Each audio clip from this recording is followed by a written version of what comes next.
Recording in progress. Thank you. Honorable dignitaries, esteemed faculty, and dear delegates, a very good evening to one and all.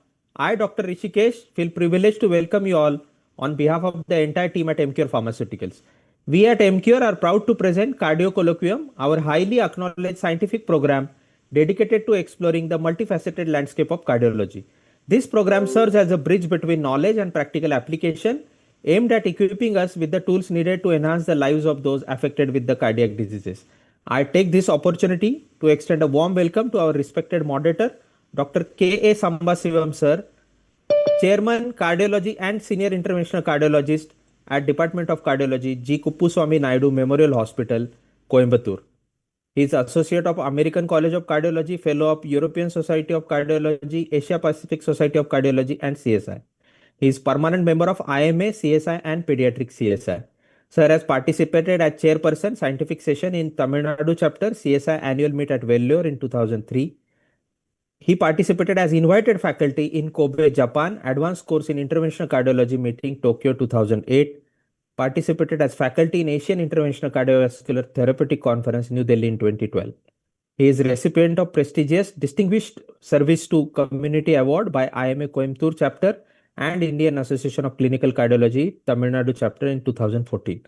Sir has participated as principal investigator and investigator in landmark clinical trials like Appraise 2, Tracer, and other landmark trials. Sir has numerous publications in journals and paper presentations in various conferences. It is an honor for me to introduce our expert panelists for today. We have Dr. Kalai Chelvan, sir, Senior Consultant Cardiologist at MMM Hospital, Chennai. We have Dr. Ramakrishna Kumar, sir, Consultant Interventional Cardiologist and Electrophysiologist at Narayan Hrudayalaya, Bengaluru. We have Dr. Anand Pillai, sir, Consultant Interventional Cardiologist and Electrophysiologist at Anand Puri Hospital, Trivandrum. We have Dr. Suresh Yera, sir, Consultant Interventional Cardiologist and Heart Failure Specialist at Star Hospitals, Hyderabad. Thank you all the faculty for joining. And finally, I would like to extend a special welcome to all the delegates who have joined today's program. It is an honor to have such an esteemed audience and renowned experts among us. Let me brief you all on the meeting agenda for today. We'll kickstart the program with the keynote session on optimal selection of RASI in post-MI patients by Dr. K. Sambasivam, sir. The meeting will proceed further with the panel discussion where Dr. K. Sambasivam, sir, will drive the panel discussion. I request audience to put their questions in the comment box so that we'll take up those questions in the end. Now I would like to invite Dr. K. Sambasivam, sir, to deliver keynote session for today. Over to you, sir. Thank you, Dr. Rishikesh. Good evening to all the panelists. Can you just start sharing the slides? Yes, sir. I'll share. Yeah, thank you. I think I should, at the first instance, congratulate the MCure for this academic endeavor, which is very, very relevant. We know very well that the renin-angiotensin-aldosterone system plays a pivotal role in LV remodeling post-myocardial infarction, and we have a number of trial-based evidences to show that RAS inhibitors do have a clinical effect, benefit in terms of reduction of all-cause and cardiovascular mortality and future cardiovascular events, especially in patients with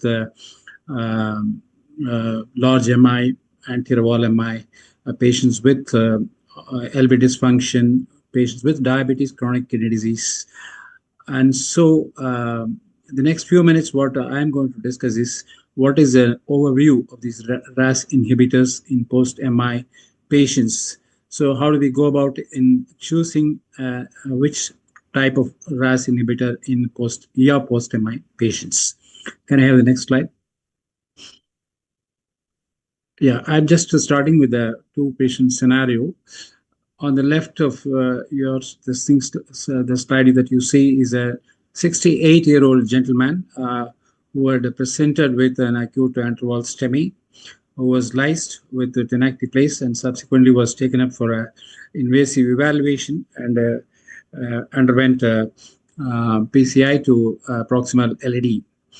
Subsequent echo prior to discharge revealed an ejection fraction of 30% and a regional wall motion score index of 1.6. So he has been, while in the hospital, is put on metoprolol 25 milligram, uh, of course with ticagrelor and aspirin. The combination of high intensity atorvastatin with ezetimibe and eplerenol. Can I have the next? Yeah. So, what shall we add to this patient in terms of RAS inhibitor? Ramipril 2.5 milligram twice daily, or perindopril 2 milligram, or valsartan, or an orni. So that's quite a point of interest that we are going to have in the next several minutes. On the right, we have a patient who is 49 years old, presented with an acute coronary syndrome and diagnosed to have an STEMI, undergoes an angiogram, found to have a two-vessel disease, 40% LAD, and intermediate disease of the OM. Ejection fraction was 50 and the wall motion score index was 1. So basically, we are dealing on one side a patient with a large MI post PCI and having an LV dysfunction on one side. On the other side, patient with an acute coronary syndrome, NSTEMI with a fairly preserved ejection fraction and with on medical management because of intermediate coronary disease. On the right, we have the patients who is put on again DAPT, high intensity statin with ezetimibe and beta blocker. Can I have the next slide? Next slide, please. Yeah, thank you. So whether this patient requires to be put on ramipril or an ARB like losartan or telmisartan or valsartan. So that's a debate that we are going to have and evidence to show which drug we can place. Next slide, please. Coming to the overview. Yeah. So what I'm going to do is I'm just to point a few evidences for each of these molecules, RAS inhibitors, the ARBs, the ARNI and AC inhibitor post-MI, and then let's see what the guidelines suggest. Next. Next. Yeah. If we go by the evidence for recommending an angiotensin receptor blocker, we have two trials, basically one on losartan and one on valsartan. Both had patients who had a large MI with evidence of heart failure. In the optimal, it was losartan, which was started at 50 and went up to 100 versus captopril, which was the then AC inhibitor, which was widely used way back in early 2000. And the other one is on valsartan, wherein valsartan and ARB was compared with captopril. And then they looked at the effect of combination in patients, about 14,000 patients post-MI. Next slide, please.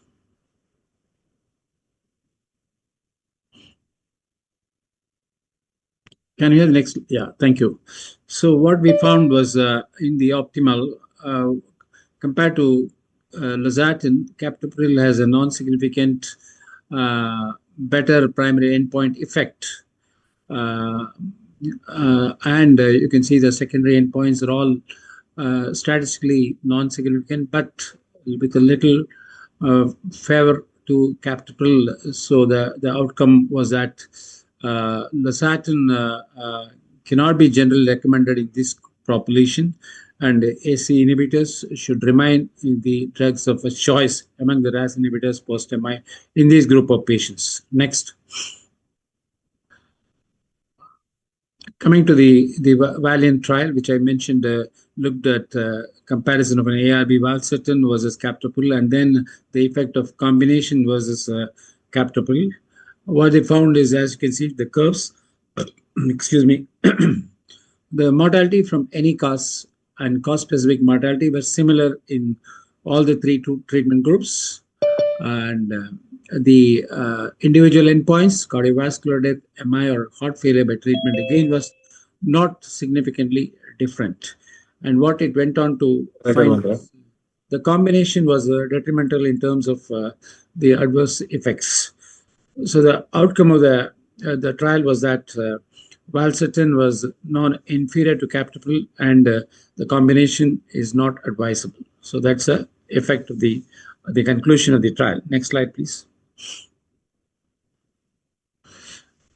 Of course, we did have a few trials on other molecules. I'm not going to go into the details. Predominantly, the post-MI, these were the two.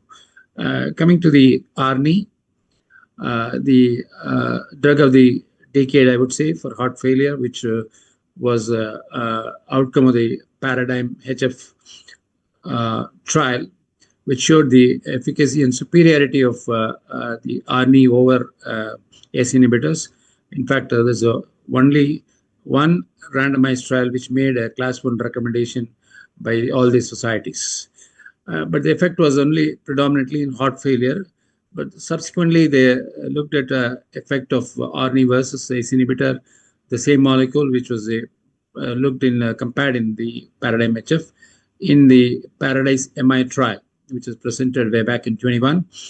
So they compared the ARNI versus the ACE inhibitor. Next, Ramipril. Next slide, please. Yeah. So this was the flow of the trial, where they recruited patients within about 24 hours to about a week after an MI with evidence of pulmonary congestion or LV dysfunction of EF less than 40 or equal, with another risk enhancer.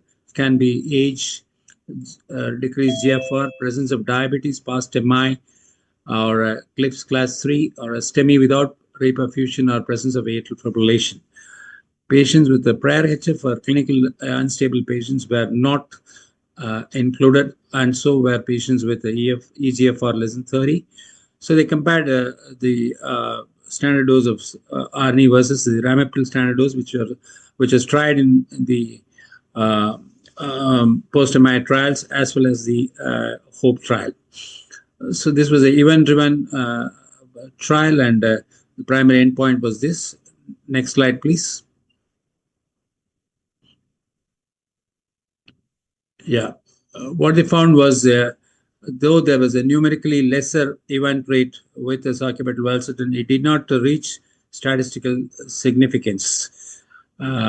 Even though this was a kind of a trial which was a negative in terms of their benefit of ARNI over and above Ramipril, they did a exploratory subgroup analysis of clinically adjudicated events, and they found that there was a statistical significant composite primary endpoint with sacubitril valsartan over Ramipril, though it was not the primary primary endpoint in the overall group.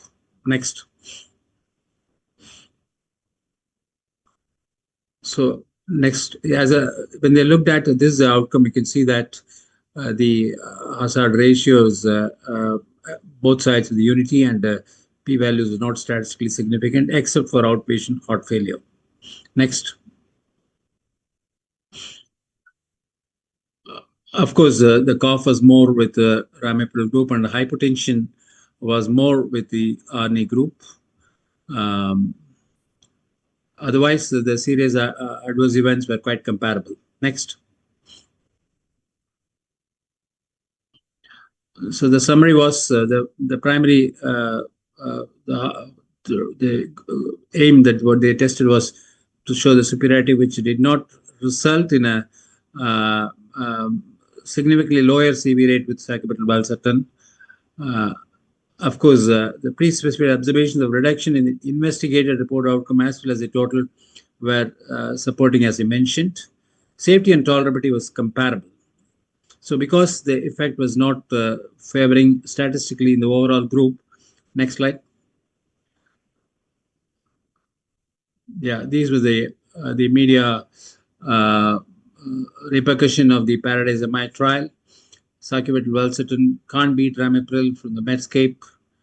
From the ACC, the headlines, they can say that ARNI did not outperform ACE inhibitor post-MI. it makes the Paradise MI makes a question of benefit of sacubital valsartan and so on and so forth. RNA does not surpass ACE inhibitor after acute MI was a TCT media show. But then subsequent to this, we had a couple of systematic meta-analysis and network analysis, which were published in American Journal of Medicine and as recently as in Biomedicine Journal, where it was found that there was a significant relative risk reduction when you compare RNA versus ACE inhibitors. So that's a current scenario, but then it has not been translated to the guideline recommendations as of now. Next. So coming to the time-tested molecule, the ACE inhibitors, we have evidence for both high-risk patients post-MI and long-term effect, as well as short-term broader MI group of patients. Next. This was a first trial which showed efficacy post-MI in patients with elbow dysfunction on capital, where you can see that there is a 20% reduction in all-cause mortality and 25% reduction in recurrent MI with the curves diverging. Next slide. Yeah, again, similar outcome with the trandralopil, starting with 1 and going up to 4, followed for about close to 50 months, 25% reduction in mortality. Next.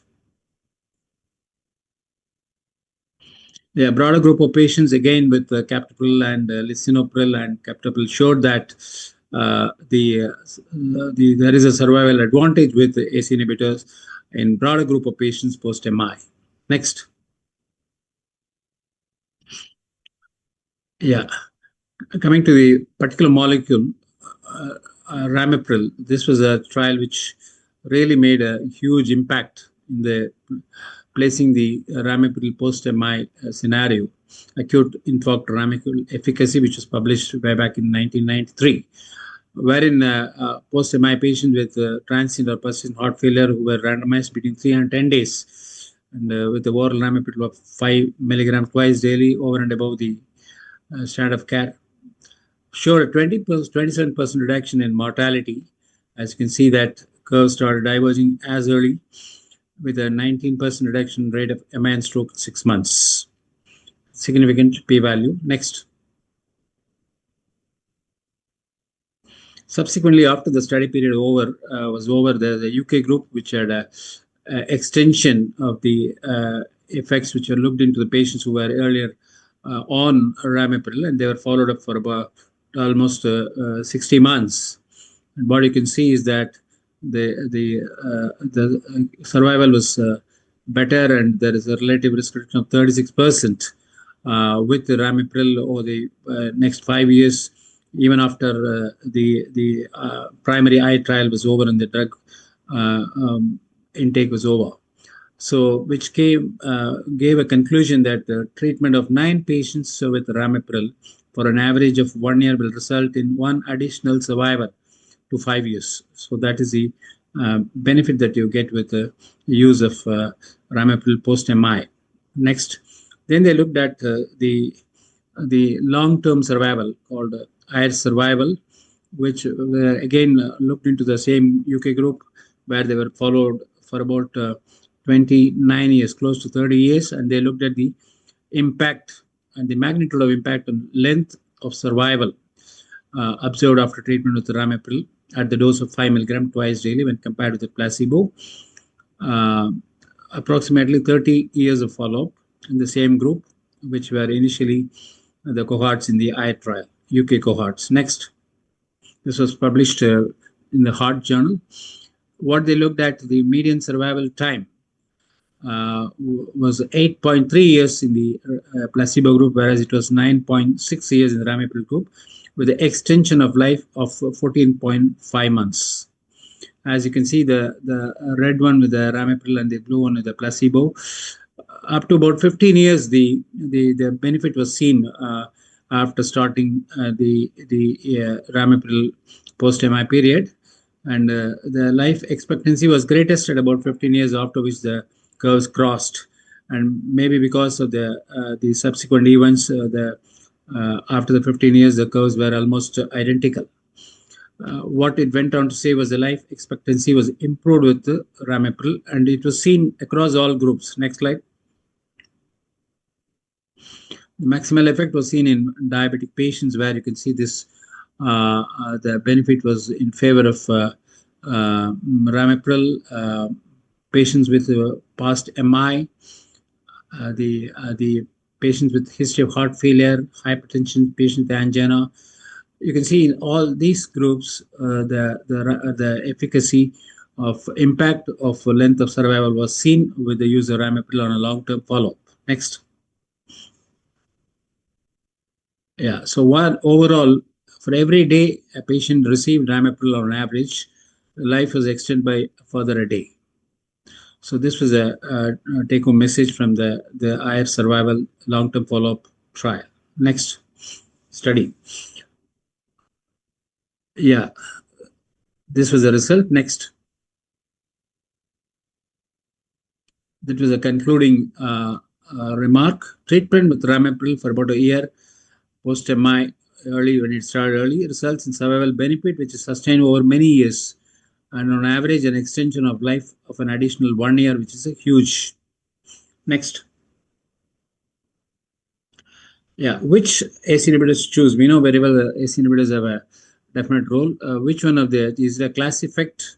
There was a paper from the Canada, which was published in Annals of Internal Medicine, where they looked at different molecules like enalapril, fosinopril, captopril, quinapril, and lisinopril, and perindopril and ramipril.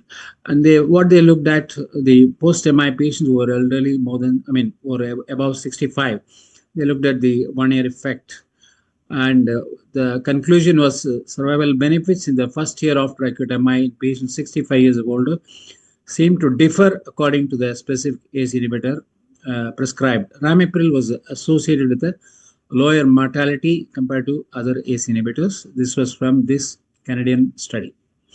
Next. Yeah, subsequent recent data, registry data from the Korean acute MI registry called KAMIR NIH, compared the RAS inhibitor effect on the long term after 1 year of use. What they found was a bit different, that they didn't have a survival benefit after 1 year of use of RAS inhibitors post-MI. Even, and when they compared to AC inhibitor and ARB, what they found was there was a little significant benefit with AC inhibitors compared to ARBs, especially in terms of cardiovascular death. Coming to the second case scenario, which I mentioned, ACS non-STEMI with a preserved ejection fraction. We have trial evidence with these studies we have wherein patients with post-MI were recruited. And the studies have shown that there is a benefit in terms of improvement in the LV remodeling and certain anti-atherosclerotic properties and plaque modifications with these RAS inhibitors, ACA and ARBs, which can be useful and so can be used in all comers of post-MI. Next. So what do the guidelines say? Next. This was an overview. The idea is very clear. Post-MI heart failure, start the ACE inhibitors very early, as early as within 24 hours. In fact, it was shown that 40% of the benefit was obtained in the first 24 hours. Next. Yeah, the maximum benefits were seen within 24 hours. Next slide. So ACI should be administered within 24 hours for heart failure post-MI period with the ejection fraction of less than 40%. Early initiation is very, very important. Next. So as a result of these trial evidences, 2020 ESC guidelines gave a class 1A recommendation for ACE inhibitors and ARBs in patients with heart failure, by whatever be the cause, even in post-MI. Next. The 2025 ACC-AHA guidelines again gave a class 1A recommendation for AC inhibitors or ARBs to reduce all-cause death and MACE in patients post-MI. And in patients with ACS who are not considered high risk, like the patients with the second scenario which I gave, an oral AC inhibitor ARB is reasonable to reduce MACE. The RNA was not found in the both the guidelines. Next. So in summary, AC inhibitors among the RAS inhibitors remain the gold standard post-MI drugs. ARBs can be used if the AC inhibitors are not tolerated. RNA is emerging, but still not got the guideline recommendation. But whatever drugs we use should be started very early. Next slide. So with this, we will move on to panel discussion. We have an excellent panel with us, Dr. Kalai, Dr. Ramkrishna Kumar, Dr. Anand Marthanda Pillai, and Dr. Suresh. So let me start with the few questions to Dr. Kalai. In patients post-MI, especially post-revascularization, post-PCI, I would say, what level of systolic blood pressure you initiate AC inhibitor? I was mentioning about the earlier start, and there were some couple of scenarios wherein you have to take care of the blood pressure. So what is the starting blood pressure you would like to initiate AC therapy, and what is the starting dose, and how do you up titrate? Dr. Kalai, please.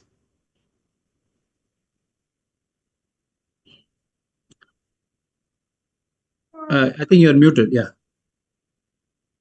Dr. Kalai.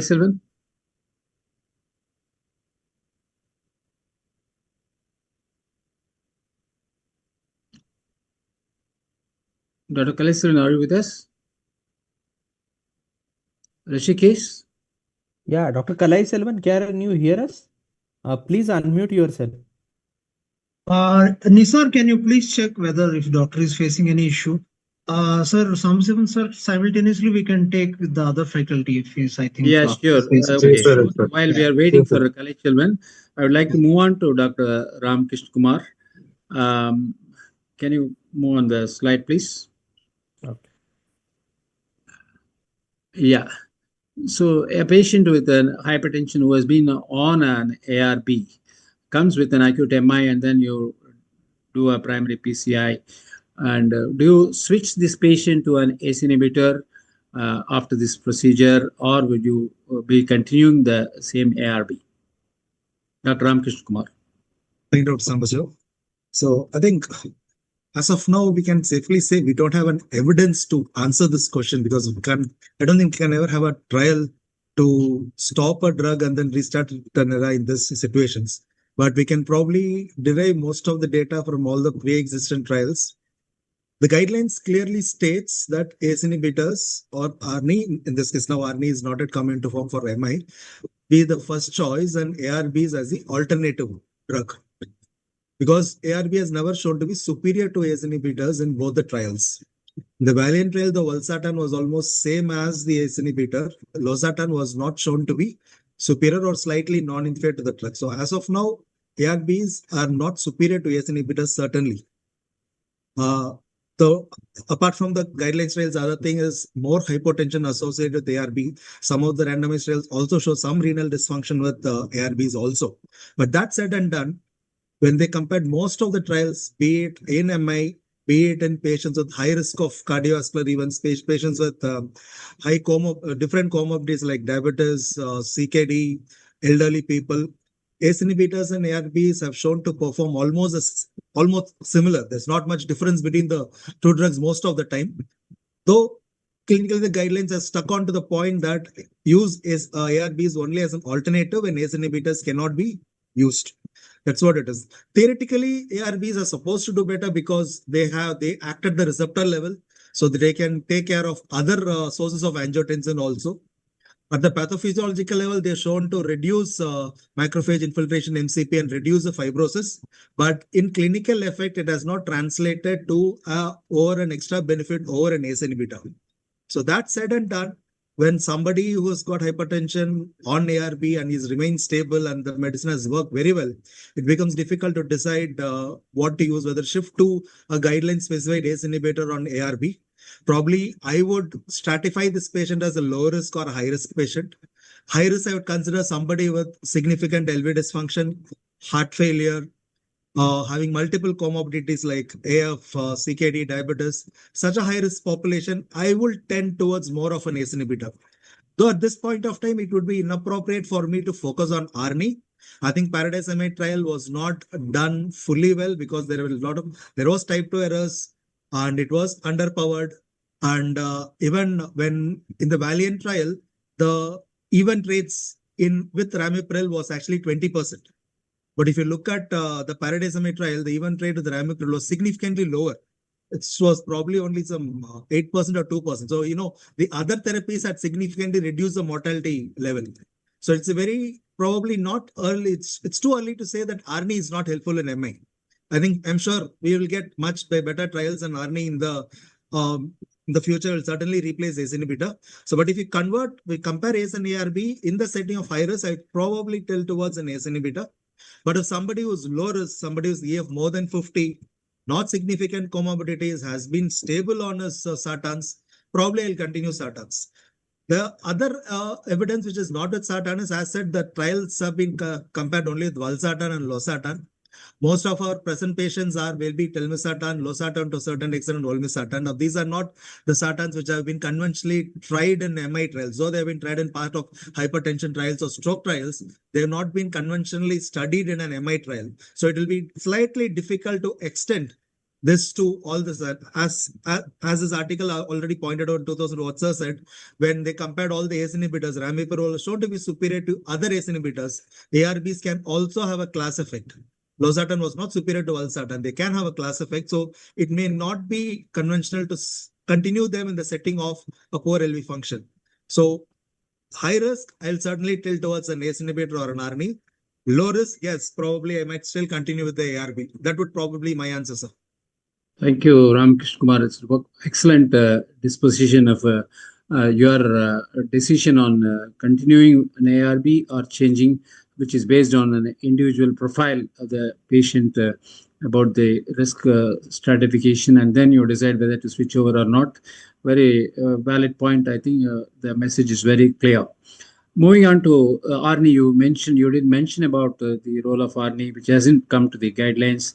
Yes. Dr. Anand, Yes, if suppose you're off-label, you would like to start on an ARNI, how early do you think an ARNI can be initiated post-MI? Do you advocate or do you advise, or you still would like to wait? sure. Actually, we are trying to start RD post MI, not so much from a post-MI standpoint, but more from a heart failure standpoint, particularly if there is at least moderate LV dysfunction. And the choice would have to be individualized depending on patient. The key factors to consider would be the hemodynamic status of the patient, volume status of the patient, as well as the renal function of the patient. If the patient has a reasonable blood pressure, we will be more comfortable starting an ARNI. Obviously, the patient should have recovered from pulmonary edema and cardiogenic shock if it was a large myocardial infarction. And the patient has to be euvolemic and has a reasonable blood pressure. And ideally, in a state where either a normal renal function or at least in a recovery phase from an acute kidney injury if there was initial cardiogenic shock and so on. As we know, ARNI is a vasodilator, both the valsartan as well as sacubitril, both are vasodilators. So that has to be kept in mind as well. Another strategy which we use is we start the patient on valsartan alone at a low dose, maybe 40 milligram BD, and then step it up to 80. And if the patient is tolerating that, before discharge, we might switch them to completely to an ARNI. And this makes it also convenient because valsartan is kind of partially adding half of an ARNI and then switching up to a full ARNI dose. And in such circumstance, we actually particularly take care that we start with valsartan itself and not with an ACE per se, because according to the practice guidelines, if the patient is already on an ACE and if you want to switch ARNI, you want to wait around 48 hours for a washout period so that there is no overlap between an ACE and R, or ACE and ARNI, which can cause adverse events. So that is the way I would look at to summarize. If the patient it's a small MI without LV dysfunction, we are not very keen on putting an ARNI up. Because as we had just discussed, in a pure post-MI setting, there has not been a mortality benefit, but heart failure setting, there is definitely a mortality benefit. So MIs with at least moderate LV dysfunction, and particularly clinical heart failure, we try our best to get the patient onboarded on ARNI before discharge.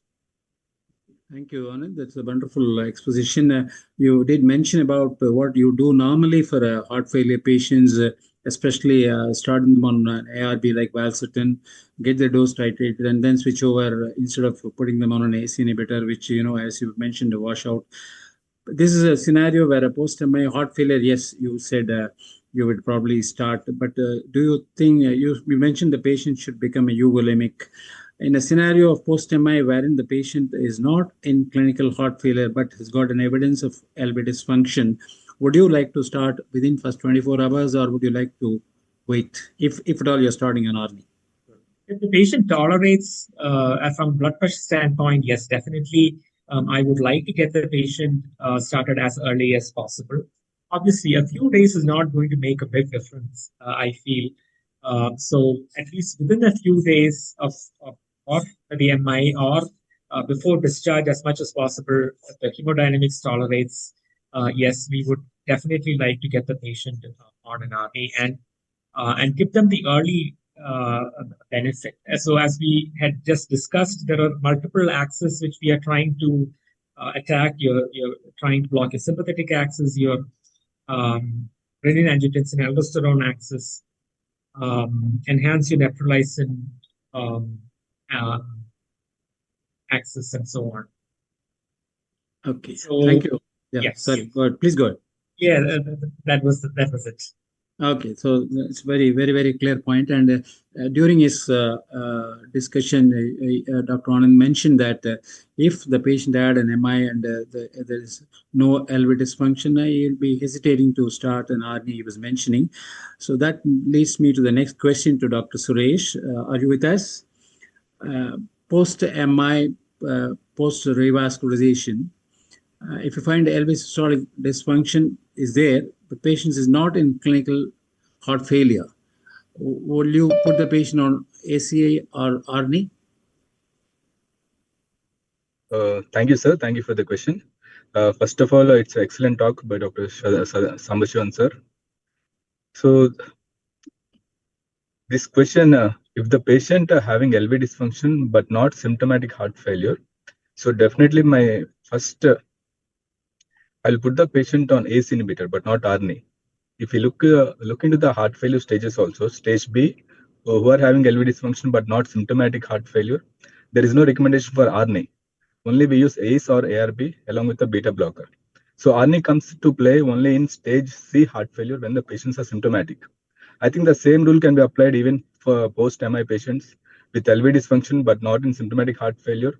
I would not like to start the patient on ARNI, and I'll wait till the first, if the patient post-MI presents in the follow-up with the heart failure, then that's the correct time to stop ACE inhibitor and switch to ARNI. Yeah, Okay. I'm done, sir. Thank you, Suresh. I hope Dr. Kalai is on. Is he on, Dr. Rishikesh? Yeah, Dr. Kalai Selvan, sir, can you hear us now? Yes, sir, can you please update? Yes, sir.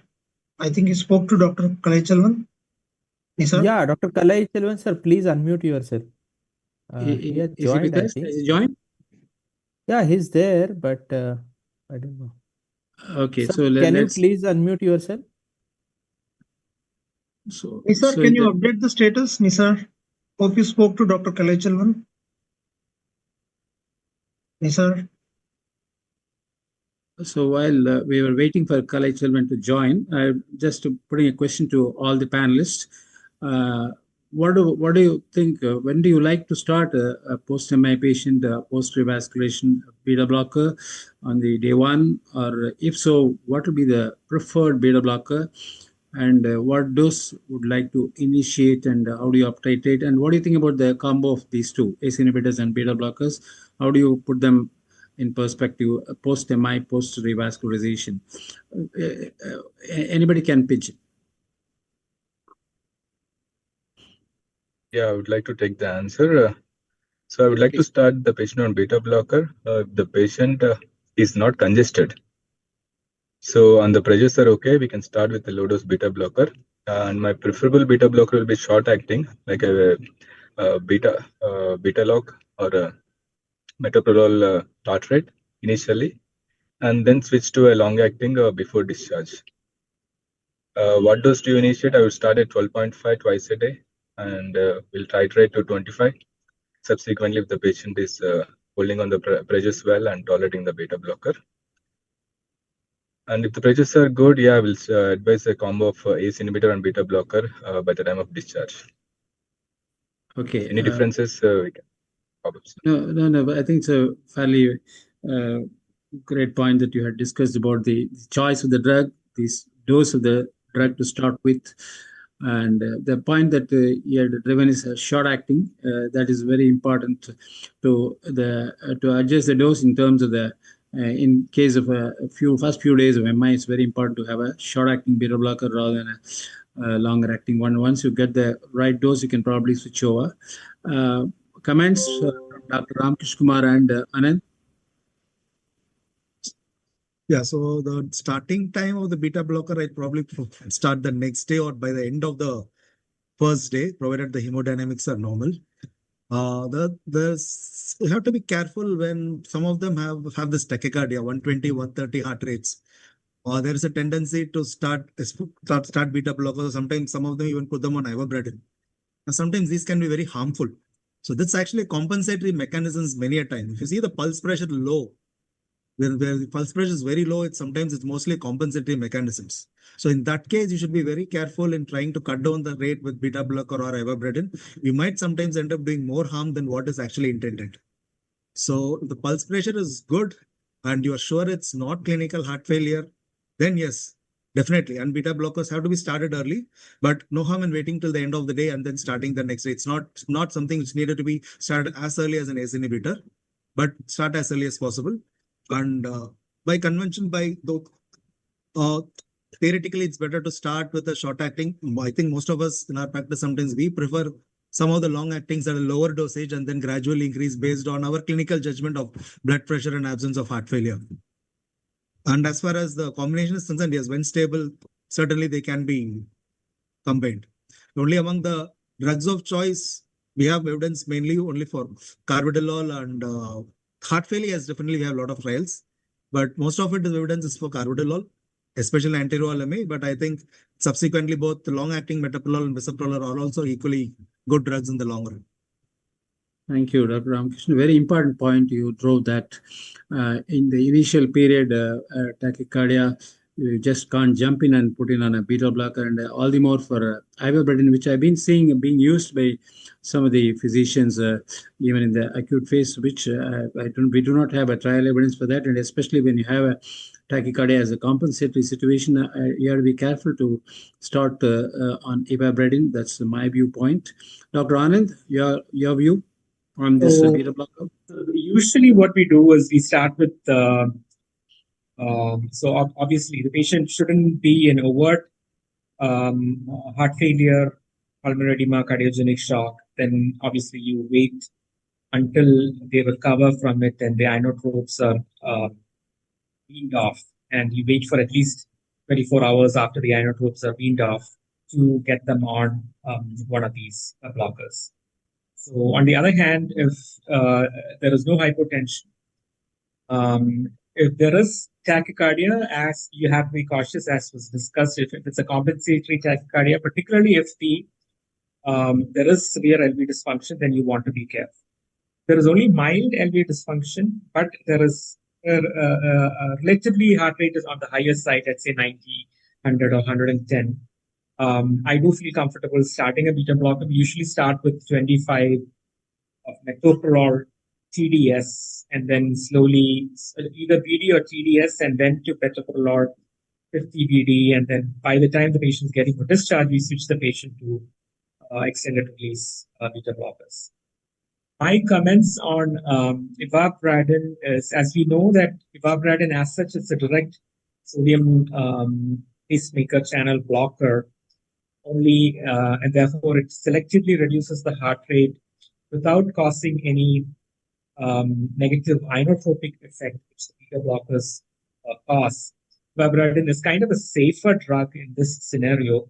And oftentimes, I think, particularly in the state of there being only mild LV dysfunction and the patient is tachycardic, is usually as a result of a sympathetic overreactivity or in the acute phase when the patient is settling down, also from the pain and distress of the MI and so on. Such a scenario, I actually think that ivabradine could be useful from a more of a hypothetical standpoint, because we don't have any trials looking at it per se. But we know that post-MI, you have wanted to reduce your cardiac demand. And if you're able to bring down the heart rate slightly without having a negative inotropic effect, it's desirable. So honestly, I do use ivabradine sometimes in this particular scenario where there's only mild LV dysfunction. There is kind of patient is very tachycardic in the post-MI scenario. We do start with ivabradine for a day or two, and actually once they have settled down, I switch to a beta blocker. I don't continue the ivabradine as a post-MI treatment as such, but the first few days, in order to reduce the cardiac demand by selectively reducing the heart rate, I do use ivabradine, and obviously that is off-label. Very nice way you argued of favoring your temporary use of ivabradine in acute MI scenario. And of course, you did mention the use of beta blocker, the type beta blocker and all that. So a question to both of you while we are still waiting for Dr. Kalaiselvan. I don't know whether he's still joined. Sir, sorry for interrupt you, sir. Dr. Kalaiselvan, just now I got a message. He was in emergency. He just conveyed a message that he couldn't be able to participate as of now. I try to connect, sir, because he is in the emergency, sir. No worries. So let me take the liberty to ask any one of you, if you are starting an ACE inhibitor post-MI, and you mentioned that early we should start, what post-revascularization, what level of systolic pressure would you be okay to start with? And then what is the up-titration strategy you would like to have? A question is quite open to any one of you. Any one of you can pitch in. Yes, Doctor. I think anything more than 110 is probably safe for me to start with. So if it's more than 110, I'll certainly start with, if it's ramipril, I used to start with 2.5. If it's more than 100 and if output is fine, then maybe I start with 1.25. So 2.5 if it's more than 110, if it's above 100, and if there's no significant heart failure, then 1.25. And uptitrate all them after 2 weeks and then start uptitrating them. That's probably my standard of treatment. Okay. Dr. Anand?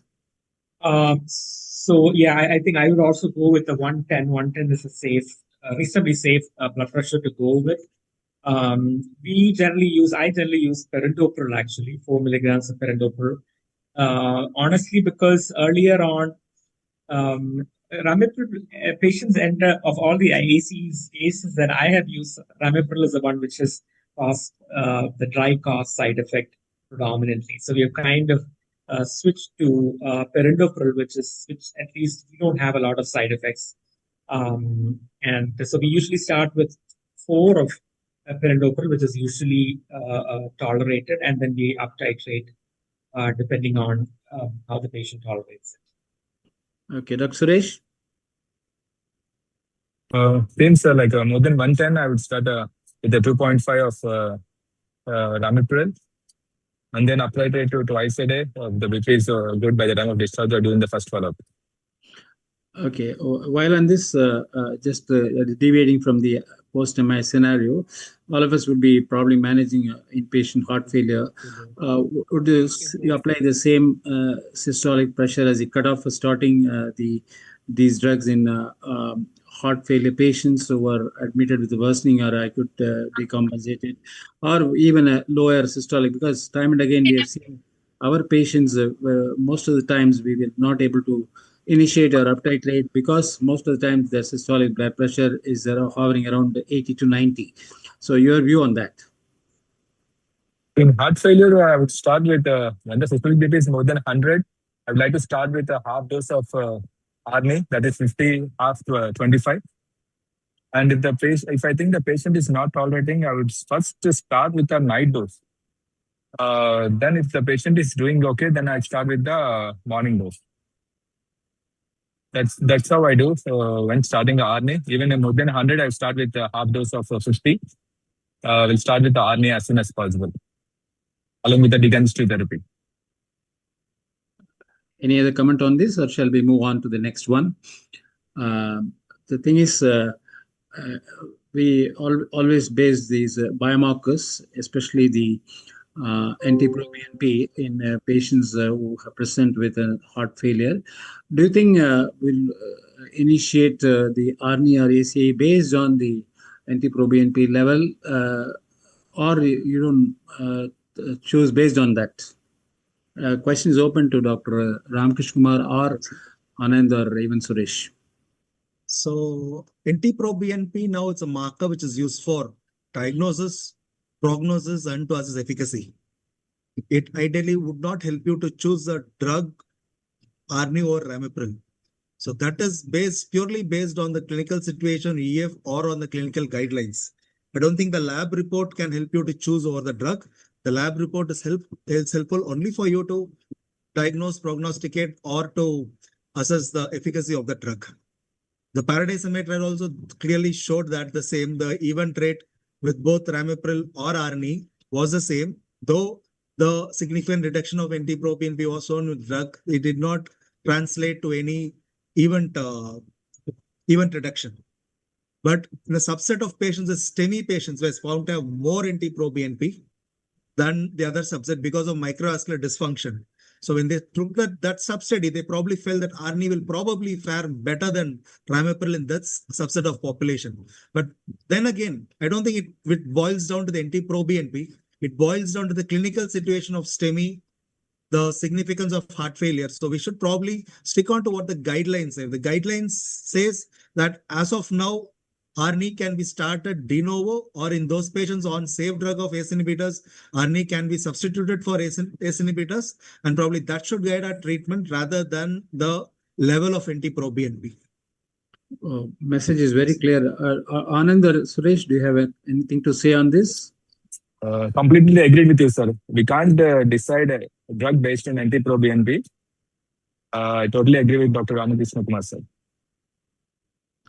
So my take on NT-proBNP in general is, honestly, I am finding it less and less useful in general in the practice is how I would put it, because as we know, it's very, it is not specific.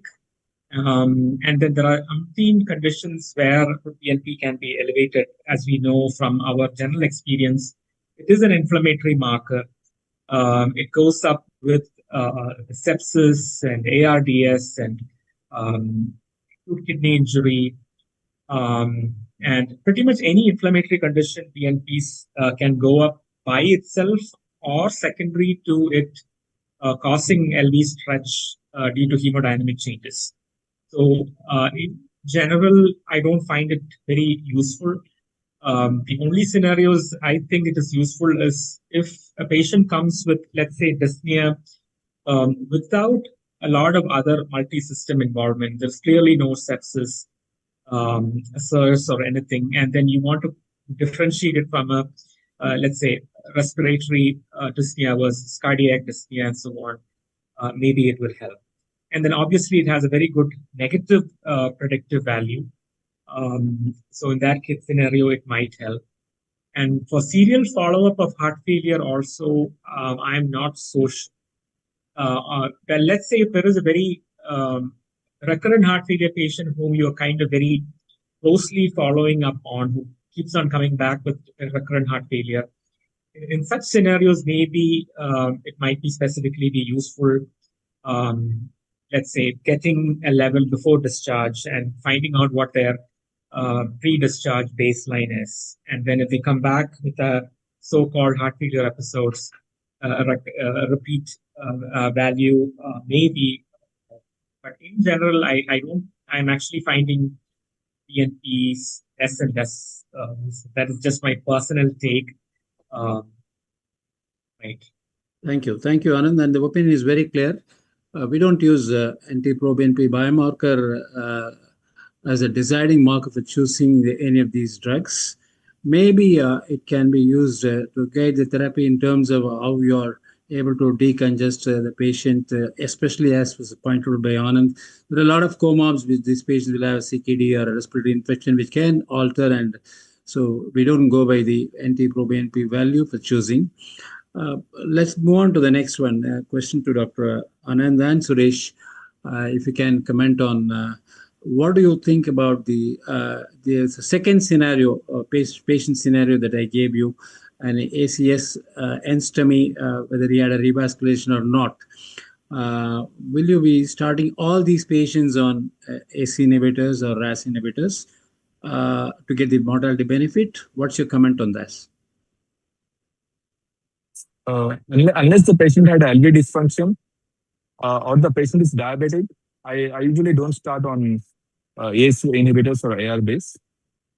So only with ACS without LV dysfunction and patient is not diabetic, I don't start personally. Dr. Anand? Right. So that is pretty much the same. I think obviously the best benefit of AC inhibitors is in terms of reverse remodeling, improvement in EF and LV size. So if you don't have at least moderate LV dysfunction, there isn't much to gain as far as heart failure or LV is concerned. But then we do know that AC inhibitors per se is actually a very good antihypertensive, and it does have some, I think, pleiotropic effect in terms of atherosclerotic properties. So I don't think there's a harm in using it, particularly if the blood pressure is very high, the patient is diabetic in terms of nephroprotection. So overall, I think it's a very good drug. We don't have, per se, it may not be indicated for an ACS, irrespective of if the patient had revascularization. But yes, definitely if the LV dysfunction is there, and if the blood pressure is high, if the patient is diabetic, there is definitely benefits. And I would have a low threshold in picking ACE as an option as far as hypertension is concerned and for nephroprotection in diabetic patients. Dr. Ramakrishna Kumar, do you have anything to say on this? Yeah, it's similar to that. With LV dysfunction, certainly it has to be used. If LVEF is normal, as said earlier, I like to stick on to the high-risk cardiovascular factors, presence of diabetes, hypertension, renal dysfunction. Probably a couple of things I would like to probably oppose CABG status or a triple vessel disease. Going based on the HOPE study with multiple cardiovascular risk factors where ACE inhibitors have proven their role, probably I will include CABG and triple vessel disease also in the risk factors in case of the EF is normal to start an ACE inhibitor in that subset of population. Okay, message is very clear. All three opine that they'll be hesitant to start an ACE inhibitor or any RAS inhibitor in a patient with an ACS who has had a revascularization or not, but having a preserved ejection fraction, but provided they don't have any other comorbs. But most of our patients do have quite a chunk of percentage of diabetes or hypertension or CKD is quite high. So the chances of them being on these drugs is quite high. Having said that, what are your practice tolerance of an ARNI of 200 milligram twice daily? Many times we feel that we are not able to up titrate because of very many reasons, be it increase in creatinine, hyperkalemia, or the hypotension. These are the more common factors which prevent us from going up the recommended dose vis-a-vis ramipril 5 milligram twice daily. So what's in your practice, what's the percentage that you are able to go up to the evidence-based dose? Question is open. In my case, probably it's less than 10% to who tolerate a full dose. Most of them tolerate 100. The 200 mg dose, there's a lot of them who don't tolerate. So my numbers are probably much lesser. What is the reason? Tolerate means, you mean the pressure? Hypotension and hyperkalemia being the two most common things. Okay. Fluctuation on? Same, sir. Like hardly 10 to 20% of them tolerate the full dose of RNA. Especially young people who are already hypertensive, they may tolerate 200 twice a day. But many of our Indian females and the moderate to thin-billed males, I hardly seen tolerating 200 twice a day. Okay. My take is, do we really need 200 BD for the best benefit? I don't think we need. I think Paradise was predominantly a Western trial. The demographics was predominantly probably heavier people from the West. And as we all know that there is an optimal dose which gives you the most benefit. And I think I'll be happy if I can get them to 100 BD. They will get the most benefit, and maybe the incremental benefit of 200 over 100 may not be proportionally that high. And then cost is also a factor. I usually give 200 half, 0 half. So there is some economic benefit also in terms of that patient. So in terms of the yield, I think if we can get them to 100 twice daily, that is reasonably good, is what I feel. And again, yes, less than 20% of patients are probably on reach a dosage of 200 twice daily. Yeah, so this point is well taken. We do come across a lot of these factors which prevent us from going up the recommended dose. And as was pointed out by Dr. Anand, the incremental benefit of doubling the dose versus the level at which you can have all the GDMT on table, the effect is definitely, if you have all on board rather than having a max dose, the effect is going to be almost not much different significantly in terms of 100 BD versus 200 BD versus 100 with other GDMTs. This point is well taken. We do have the reasons why we are not able to up titrate, though we would love to. Versus since the arrival of RNA, before that we were using quite a bit of ramipril, we were able to get to this recommended dose in most of the patients actually. Ramipril 5 milligrams, we were able to do that. In RNA, maybe because of the factors that we mentioned, we are not able to get into the dose, even though the dose that we can achieve will have a definite advantages or a significant MACE reduction strategy and advantage. So my conclusion, my concluding remarks will be that RAS inhibitors are pivotal in post-MI management, and they have been shown to reduce the MACE, including the all-cause and cardiovascular mortality, especially in patients with a large anterior MI, especially in patients with evidence of heart failure, and in patients with hypertension, diabetes, or chronic kidney disease. Among the RAS inhibitors, the choice is based on individuals. Most of the questions that we asked, I think the response was the individual patient profile makes the choice of the drug that they're going to give. As of the evidence base, we would route to, currently we use ACM as the drugs of choice. If they are not able to tolerate the ARBs, and RNA are still on the off-label indication, I would say, in terms of an acute MI, post-MI scenario. So with that note, I thank all the panelists and the MQ for having a wonderful this thing. Thank you, one and all. Thank you, sir. Before we Thank you. close, I would like to express my sincere gratitude to our esteemed moderator, Dr. K. Samasivam, sir, for delivering the excellent session and driving the interesting panel discussion. I would also like to thank our expert panelists, Dr. Ramkrishna Kumar sir, Dr. Anand Pillai sir, and Dr. Suresh Yera sir, for sharing their knowledge and expertise with us today. I would also like to thank our esteemed audience for their time, continued love, and support for the Cardio Colloquium program. On behalf of MCure, I extend my heartfelt thanks to everyone from sales, marketing, and medical team at MCure who have contributed to this program's success. Thank you all once again for attending and encouraging us. Good night and good time ahead. Thank you. Thank you. Good night. Thank you, sir. Good night. Thanks. Thank you.